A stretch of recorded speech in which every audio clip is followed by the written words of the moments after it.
Hey guys, I'm back. Today I'm going to talk about, we're focusing on Matthew chapter 23 verses 25 and 26, where Jesus is talking to the Pharisees and calling them out on their hypocrisy, how they clean the outside of the glass and not the inside. In chapter, like this whole like section, Jesus is like calling them out, and saying like, you say this but then you go and you do this, so you're saying one thing and your actions are showing another thing.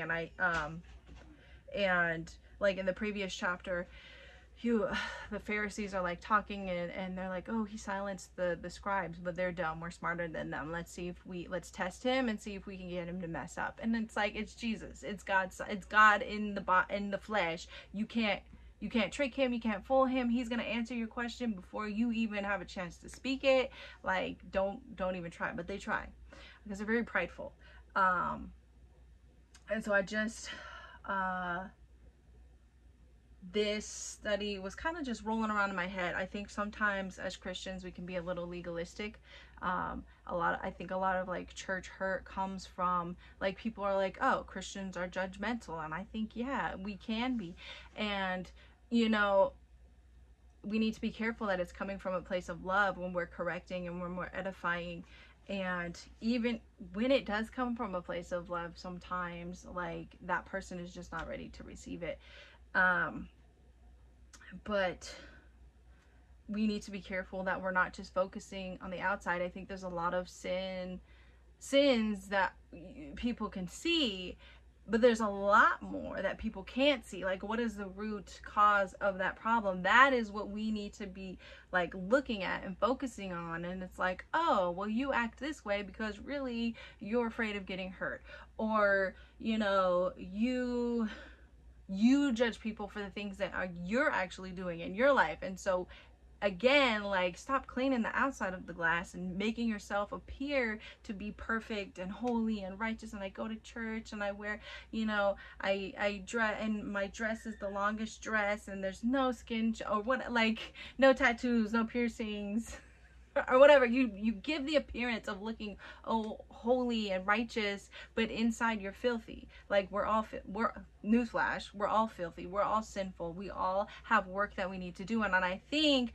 when we can all admit that and acknowledge that, then real work can be done. Because if we acknowledge, like, yeah, we're filthy, we're gross, we think things we shouldn't think, and we dwell on it far too long, or maybe we have a hard time forgiving somebody when they've hurt us and letting that go and moving on and making amends. Like, we have all this junk inside, and I think that the sooner that we acknowledge that and be like, yeah, I deal with that too, then we can start real work on it. And when we recognize that in others, instead of coming alongside in judgment, like, well, it's about time you forgive them, like, no, like, chill out. Like, acknowledge the hurt that's been done, and love them and be an example to them, and like, let's walk through this together and let's grow together.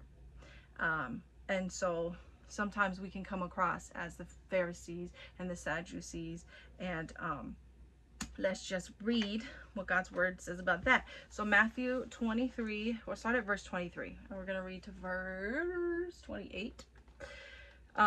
Woe to you, scribes and Pharisees, hypocrites, for you tithe the mint and the dill and the cumin, and you neglected the more important things of the law, justice and mercy and faith. So they're like, oh yeah, we tithe. See me, I'm putting in my tithe. Here's my everything. But then when something wrong happens, you turn a blind eye. Instead of, he says you forsook faith. Like, isn't that you're supposed to be a man of faith, but you're neglecting faith? Like, it's just a little silly. But these things it was necessary to do, and those not to neglect. So he's like, it's necessary, like tithe, but you should also be focusing like just as much attention on these other things too that people can't see you do. Blind leaders, the ones filtering out the gnat, but the camel swallowing. So he's like, you filtered out this like tiny little thing. Oh, you can't, ew, there's a little gnat, like, get rid of it. But this whole camel, you like, what does it say? He said you swallowed a whole camel. Like, you were focused on this little thing, and this huge camel you just swallowed. No, like, didn't even care, didn't even think twice. Woe to you, scribes and Pharisees, hypocrites, for you cleanse the outside of the cup and the dish, but inside they are full of greed, self-indulgence, greed, what does it say, and self-indulgence. Blind Pharisee, first cleanse the inside of the cup in order that may be also the outside of it clean.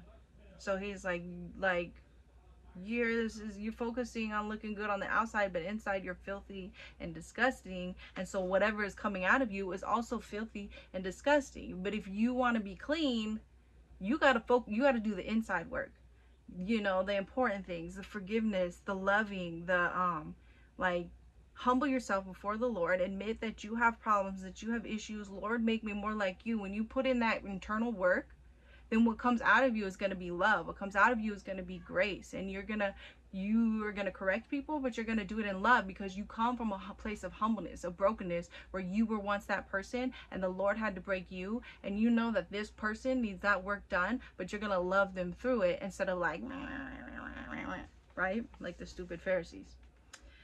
Verse 27, woe to you, scribes and Pharisees, hypocrites, for you are like graves, having been whitewashed, which on the outside, on the one hand, appear beautiful, but on the other hand, the inside are full of the bones of dead persons and every kind of impurity.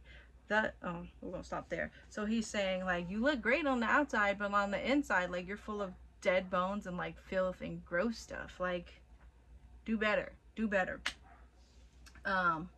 So we need to make sure that we're not being Pharisees, that we're not being scribes, that we, like I said, like, when we acknowledge that we too have our issues that we're working through, that we also are works in progress, we're going to be we're going to not be as quick to look down on other people. We're going to come from a place of love, knowing that, hey, I struggle with this too. Or I did struggle with that, and I know the effect that it had on me, and we're going to have love, and we're going to have compassion, and people are going to respond to that. If we just judge, we're going to scare people away. We're going to scare people away from the help that they need. We want people to feel welcome. We want people to feel loved in church. And yes, we're going to speak the truth. And I'm not saying don't ever speak the truth. I'm saying speak the truth, but speak it in love. And like, we can be doing all these great things. I mean, 1 Corinthians chapter 13, it lists the whole, like, I can, you know, oh gosh, how does it go? You know, like, if we, you know, we can sing and we can make music, but if it's not in love, like, it's just a bunch of noise. You know, we can do A, B, C, and D, and we can, you know, feed the homeless and do this and do that. And it's like, if we don't love people, it was all in vain. It was all for nothing. It was all just so we can look good. And it wasn't coming from the heart. Like, God sees through to our hearts, and he sees our motives and our intentions. And if we're unhappy, there's things in our lives that we need to correct, but rather than do that, we're just pointing out other people's sins, like, that's not coming from a place of love. God is saying, Jesus right here, he's saying, do the work in yourself first before you go and you try to correct anybody else. You know, there's like, yeah, like, stay in your lane, and don't be so quick to judge. Don't be so quick to correct others. I know there's a lot of times that there's things that happen and it irritates me and it bothers me and it's frustrating. It's like, can't you see? It's so easy to see that this is why you keep doing the same thing. It's bringing you to the same place. And I get frustrated, and I have to continue to give it to the Lord and be like, Lord, show me how to love this person and give them the love that they need. And I pray that you would do the work in their lives that needs to happen. And that's what I got to do sometimes. We can't control things. We can't control people. Again, it's just do the work in yourself, because people are going to see that. People are going to see the change that is happening in you. They're going to see how joyful you are. Even when you're going through hard circumstances, people are going to see, like, the love that you give when you were hurt so badly. How did you forgive? How do you let it go? How do you know, be that example. Be the example of Christ, so they can look at you and see, like, wow, God really did a work in her. And then when people see that, they're going to take what you say seriously. When they come to you and God puts these people in your lives who are struggling with things that you once upon a time struggled with, you can minister to them, and they're going to take it seriously because they see the work that God did in your life. But that only happens if you focus on yourself, your relationship with God. That's only going to happen that way. Otherwise you just sound crazy. They're like, why are you talking to me when clearly you have your own problems you got to deal with. You still holding on to this grudge because somebody did you wrong and you won't let it go, you know? So you got to be that example for people. What was my second? I had a second verse. Was it Galatians? Sorry, y'all. I got carried away. Galatians chapter 6, verse 1. What are we talking about? Brothers, if indeed a man is overtaken in some transgression, you, the spiritual ones, restore such a one in a spirit of gentleness, watching out for yourself, lest you also be tempted. So again, like, when we see our brothers and sisters struggling, like, God is saying, like, it is our job. And this is not the only verse where it says that. Proverbs 27:17, as iron sharpens iron, so a man sharpens the countenance of his friend. There's several times throughout the scriptures where we're reminded, like, we're one body, we're a team, we're brothers and sisters. You see somebody struggling, like, come alongside them and help them.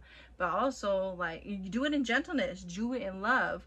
But also be careful lest you also be tempted. So sometimes we can get dragged into whatever mess is going on. We always, I don't know how many times I hear people, Christians, say, I haven't prayed about it. I didn't pray about it. I haven't prayed about it yet. Like, what are you waiting for? Like, you know the problem. You know what you need to do it. And we should always be in prayer about everything, especially when God puts people into our lives to mentor or to be an example to, or some type of leader in their life. Maybe it's just somebody to listen to, but we always need to go to God in prayer and ask for his guidance, for his wisdom, for his discernment. If there's something we need to walk away from it. If God is saying, like, no, I put this person in your life on purpose to be an example to, then be that example. But make sure you are putting in the work, putting in your time with God on purpose. Spending, you need to be in his word every day. You need to be praying I pray with God I talk to him all the time. It's usually in the car, to and from work, in the evenings, at church, listening to Christian podcasts, while I'm doing paperwork at work. Always be giving everything to the Lord. And when we do that and he brings people into our lives, then we have his guidance. We have, we should always seek confirmation from the Lord as to how we should approach anything, especially this type of situation where God is bringing somebody into our lives, because we do want to be careful. We want to be helpful, but we also want to watch out for ourselves lest we also be tempted. Verse, what did I put? Oh, I think this one is, I did mark 1 Corinthians chapter 13, talking about love. I'm gonna read it because it's pretty good. All right. If in the tongues of men I speak and of angels, but love I do not have, I have become a sounding brass gong or a clanging cymbal. And if I have prophecy and I know the mysteries, all the knowledge, and if I have all the faith so as to remove mountains, but love I do not have, nothing I am. And if I give away all the possessions of me, and if I hand over the body of me in order that I may boast, but love I do not have, nothing I gain. See, that's interesting where it's like, he says, if I give over everything I have, but I don't have love, then I have nothing. And the Pharisees were like that, very showy a lot of times. And, oh, look at me, look all the money I'm tithing and giving to the Lord, and oh, I'm in mourning and I'm covered in ash and my clothes are torn. And it's just like, that's not what it's about. That's not what it's about. Like, the scriptures address that also. It's like, if you're mourning, like, make yourself look decent, take a shower, put on some nice clothes, because our outside circumstances shouldn't control who we are on the inside. In fact, it should, not in a negative way, but like in a positive way, where we draw close to the Lord. Like, in him we find that peace, in him we find that joy. There's so much joy, there's so much peace when you're spending time with the Lord. And so in our hard times, we should be going to him, and he should be filling us and taking taking all of that and just like replacing it with himself. And so we should not be like the Pharisees. We should not be focused on the sinful things that we can see. We should go to our brothers and sisters in love, and we should correct in love, because that's what's going to draw them to Christ. When they see the love of Christ in us and how we live and how we speak, that's what's going to draw people to him. Yeah. Sometimes we can just be really, as Christians, just judgmental. But also too, I think sometimes that our tough love can come across as judgmental, when really we just love you and we want you to be better and do better. But I think we need to do better about like the gentle love. Like as parents, right, we do both. We have like the tough love that we should be showing our children, like discipline and no tablet until you clean your room, or you know, whatever it is, no dessert because you talked back, that type of thing. Like tough love, you know, no, I'm not gonna do your laundry, you're gonna do your own laundry thing. Like teaching them responsibility can be a form of tough love. But I think sometimes we skip like the soft love. I don't know, is there a term for the opposite of tough love? But we need to make sure, because I think sometimes, like, depending on where we're at in our walk, we, like, some things can be so obvious. Like, how can you not see? That's wrong. That's a sin. What are you doing? What's wrong with you? You know, we can, so for some of it's obvious, but like maybe once upon a time we were that person where it was not obvious, and we were kind of lost and drowning. And, and we were once that person. And we need to remember that. We need to remember that not everybody is where we're at. And once upon a time, we were that person where we just needed love. We needed guidance in the form of love.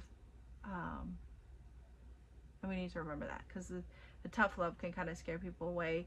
And for some people it works. For some people it works because they're in that place where they're ready to receive it, and they need the little kick in the pants. You know, like, get up, let's go, you know. But we also should not neglect the gentle love. There's that mix of both. I mean, you see that in Jesus also. So you see him be all sassy sometimes to the disciples. I mean, not to the, well, sometimes. But like the Pharisees and the scribes, when they were trying to trick him, and he knew exactly what they were doing, and he addressed them appropriately. And you know, but there were times where he was gentle and he was soft. Like when the children came to him to visit with him, and he's like, let the children come to me. And so, like, just like there's those characteristics of Jesus, we should mimic those. And we need to be aware, I think, of how we are coming across to people, because we're gonna come across people who don't want anything to do with God. We're gonna come across people who have had church hurt. We're gonna come across, you know, believers who maybe who are just maybe baby Christians and just starting out and not ready for the meat. I think that is tricky to discern who is ready for what. But then again, like, you just bring it back to prayer and ask the Lord for guidance in that, and how to just best love on his people, like how to be the best example of him that you can be, because that's what we want. Like, we call ourselves Christians and we are examples of him, and so we need to be aware of how our words and our actions are affecting people. I mean, we can't be overly sensitive, but we do need to make sure that we're doing things out of love and saying things out of love, so that we what's the word? Oh, I had the word in my head. We best mirror Christ. That's not the word I was looking for. So that we can mirror Christ in the best way possible. That's our ultimate goal. If we're just so judgmental that people can't see Christ, then we're doing it wrong. And I think we can get to like so self-righteous. Some of us sometimes can get so self-righteous that we're not. We mirror Pharisees and scribes more than we mirror our Lord and Savior. And so we need to check ourselves and see where it is we're coming from and why. And why. It should never be to make ourselves look good. We should always be going to Christ, going to Jesus and asking him, okay, like, how do you want me to represent you? How do you want me to handle this situation? How do I say this in a way that I'm showing love, but also I'm correcting them? Because you have put it on my heart, you've confirmed, you want me to help this person and mentor them, but I need your direction. So yeah, I mean, that's my word. Be mirror Christ. Always check yourself. Always check yourself. Am I being like Christ? Am I being like a Pharisee? And just continue to clean the inside of that cup, because the outside will take care of itself. You're doing the work on the inside, then the outside will take care of itself, and you're going to be mirroring Christ, and people are going to be drawn to that. And so that is my encouragement for you. I'm going to try to do another video. I do 2 for 1, maybe another one tomorrow. Put it up. We're going to talk about Esther. I just really like sassy people. Jesus is really spicy. I really like that about him, when he just like, he's like, you know what, you're no better than the people that you make fun of. He says that in Matthew 23 also. The Pharisees were like, oh, we're better than them, and we're not gonna, they did this and we're never gonna do that. And Jesus is like, you're about to do it. You're about to do it right now. And he calls them out, which I think is hilarious. Yeah, so anyway, next one will be about Esther. So yeah, I hope you guys got something out of this. I hope you were blessed. Clean the inside of your cup. All right, bye.